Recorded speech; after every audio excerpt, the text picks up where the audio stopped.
Double Take by Wilson Parks Griffith. From Worlds of If, January 1955. When the travelers from outer space dug into the pile of moldering rock, they found the metal capsule their senses had told them was there. Battered and corroded though it was, the shadowed vibrations showed that it had once been smooth and shiny. As smooth, shiny, and impervious to wear as 20th century Earth technology could make it. At the time, the mayor of Chicago had ceremoniously tossed a handful of lake sand into the hole, had his picture taken smiling against the skyline, and had moved away to let the workmen fill the hole with cement and place the marker. The time capsule had been bright with the hopes of a civilization sending its proud present into an uncertain future. Time passed. The tiny radio transmitter in the capsule began throwing out its wide signal at the exact instant planned for it many centuries before. No one heard. Eventually, the tiny powerful batteries gave out. The signal died. Time passed. When the travelers from outer space took the capsule back to their ship and opened it, they found the contents in perfect order. Even the reel of magnetic tape had not succumbed to the centuries. In due course, the travelers examined the tape, divined its purpose, and constructed a machine that would play back the recording. Out of 1 million evolutionary possibility in a universe full of planets, the chances of two intelligent races being even roughly similar are astronomically remote. A being develops sense organs for no other reason than to make it aware of its environment. The simplest primitive being's awareness of its environment centers around food, its means of survival.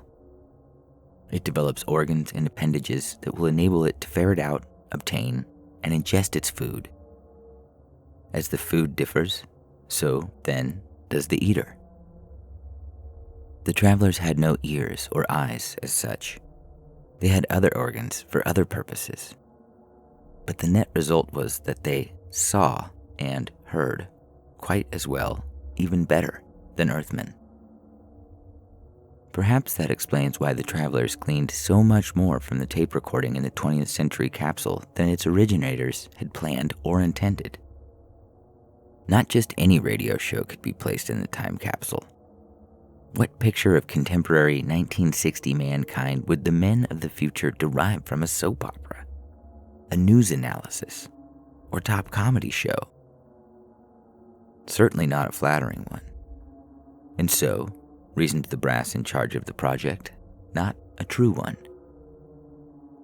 No, the only answer was to produce a special documentary program, painting on a broad canvas the glories that were the common man's birthright in an enlightened democracy. As July 4th was only a month away, the idea was a natural.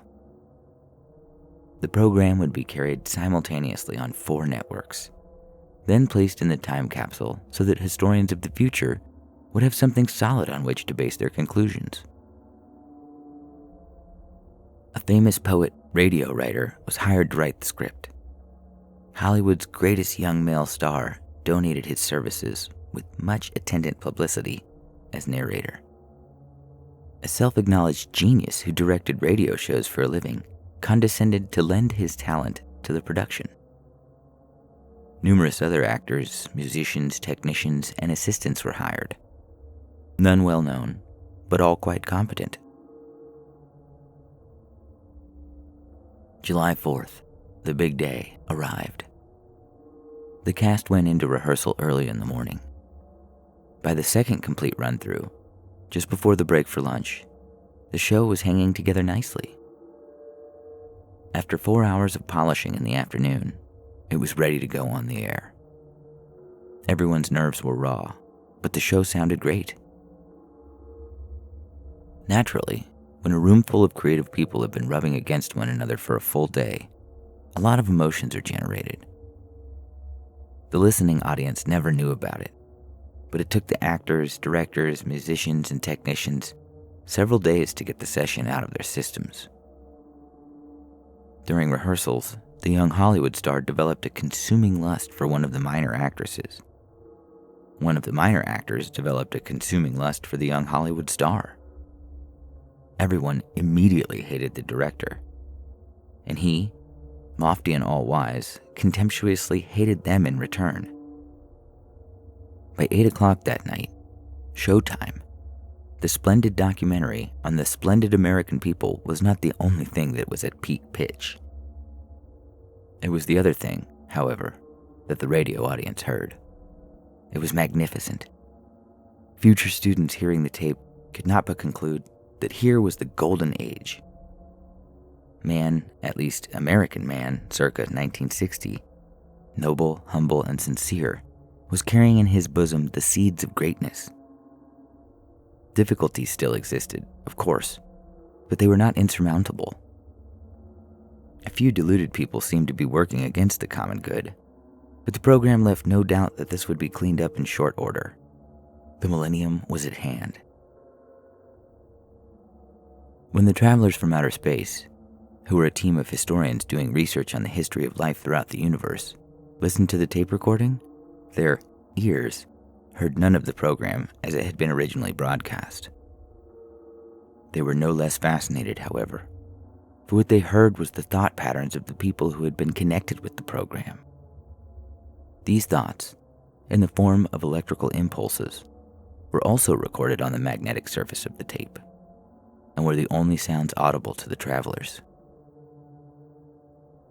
What a pity these future historians didn't get mankind's version of the life of mankind in 1960, after the producers had gone to so much trouble to tie it all up in a package for them.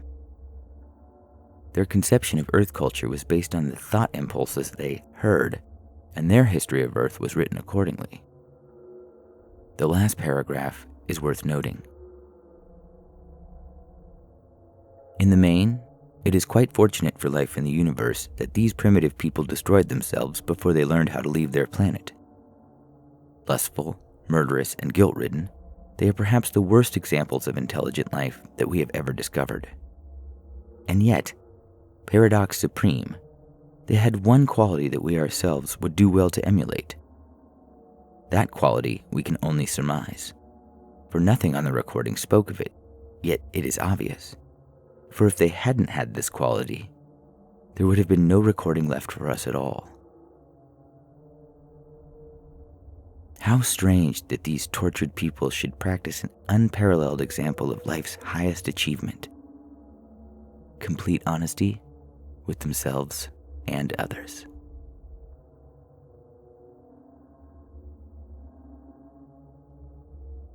Double Take by Wilson Parks Griffith, from Worlds of If magazine, January 1955.